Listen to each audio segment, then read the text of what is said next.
Depending on who you talk to, there is a wide range of opinions on exactly how good Paolo Banchero is.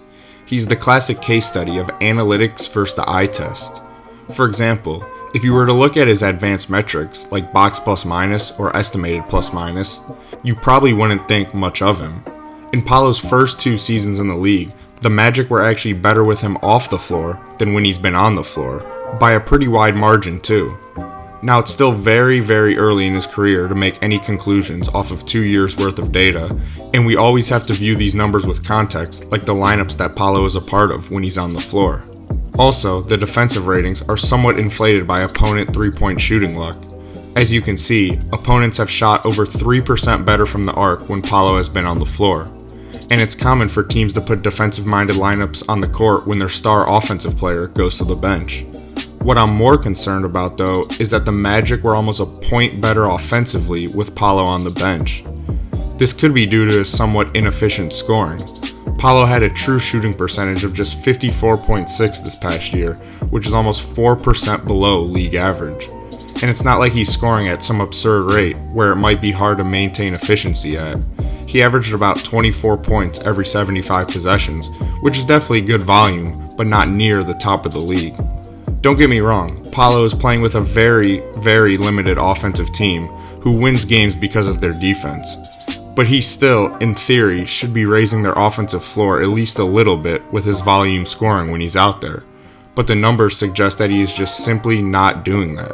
But then you see him hit shots like these and all those numbers go out the window. And you see how big and strong he is while being able to handle the rock like a point guard and wonder why he isn't a more efficient scorer. He's drawn comparisons to LeBron, but LeBron gets to the rim about 8 times every 75 possessions compared to Paolo's 5.5, and LeBron finishes these rim attempts at 73% compared to Paolo's 64%. And this is year 21 LeBron that we are talking about. Paolo does not utilize his size and strength nearly enough. Almost half of his shot attempts come from the mid-range, but he shoots them at just 40%, which is in the 33rd percentile of the league. Although he does lack some quickness and explosiveness off the dribble, which limits his rim attack, I'd still like to see him do a little more of this, instead of always going to his mid-range jumper. The Magic seem to love posting Paolo up, which is fine when the game slows down and you need to get a bucket in a half-court setting, but it's not surprising that his efficiency is what it is, since the post-up is arguably the least efficient action in the game, unless you're Jokic or Embiid of course. Paolo loves to use his body to bump players and does a great job of taking smaller guards and forwards down low, and is also great at drawing fouls in these situations. He's very methodical when getting to his spots, as he walks down his defender into the paint by using his size and strength.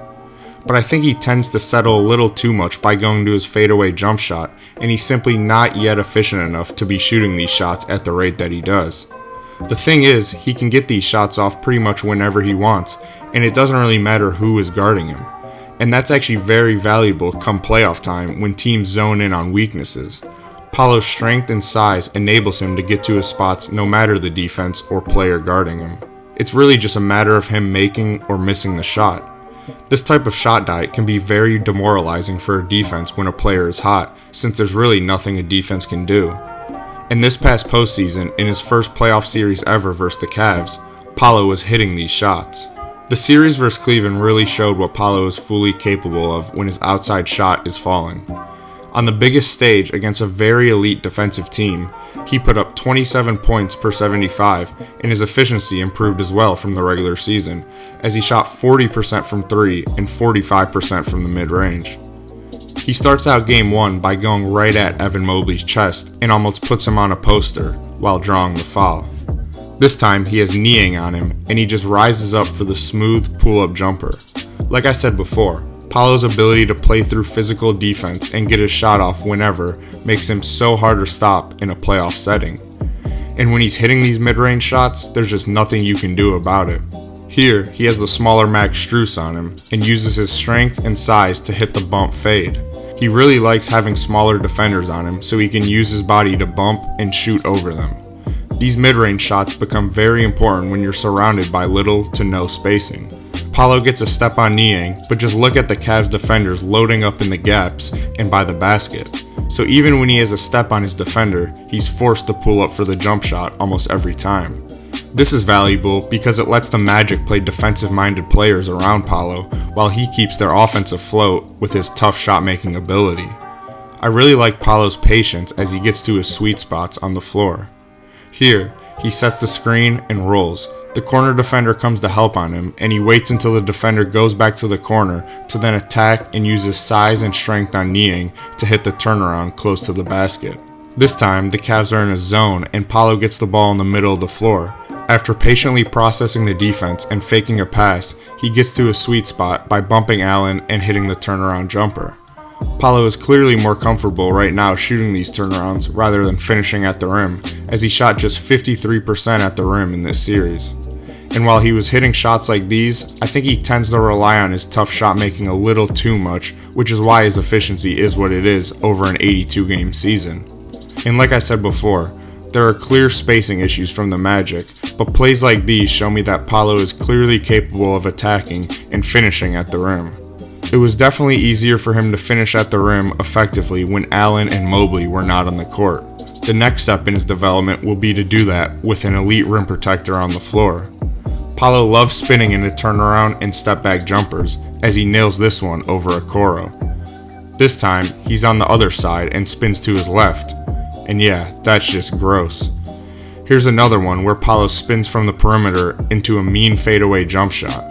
I think Paolo is the most comfortable when pulling up while going to his right, as you'll see in most of these clips. To me, Paolo's main concern is his turnover rate. This past postseason, he averaged 4.6 turnovers per game and only 4 assists. I actually think he's a good passer though, as he's very willing to kick out to open teammates off of his drives.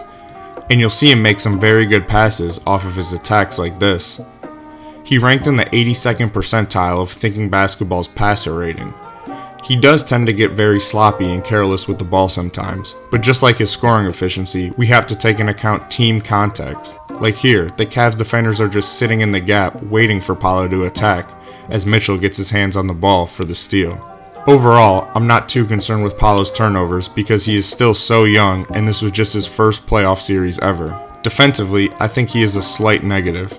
He's got the body to be a very versatile defender, but lacks a lot of foot speed when covering quicker and smaller guards. Donovan Mitchell seemed to love getting Paolo switched on him so he could use his quickness and attack off the dribble. While I don't think he bleeds too much value on this end, since he is a switchable defender and adds some value rebounding, I think he was clearly the weak link on a very strong Orlando defense. To sum it up, I don't think Paolo is as bad as the analytics suggest, but I don't think he's quite as good as some of the highlight watchers might think he is. He is clearly a positive offensive player who is being somewhat limited by his team's overall construction. I think he still tends to settle for a little too many tough shots. This, along with his subpar rim finishing, is what tanks his overall scoring efficiency. But when his outside shot is on, which we saw in the Cleveland series, there's almost nothing a defense can do to stop him. As of now, I view Paolo Banchero as an all-star level player, ranking somewhere around the top 40 to 50 players in the league. Let me know what you guys think in the comments of where Paolo ranks today. If you enjoyed this video, please like and subscribe, as I am under 70 subscribers away from becoming monetized. Also, you won't want to miss breakdowns once the NBA season begins, so make sure to turn my post notifications on. And as always, thanks for watching and have a great day.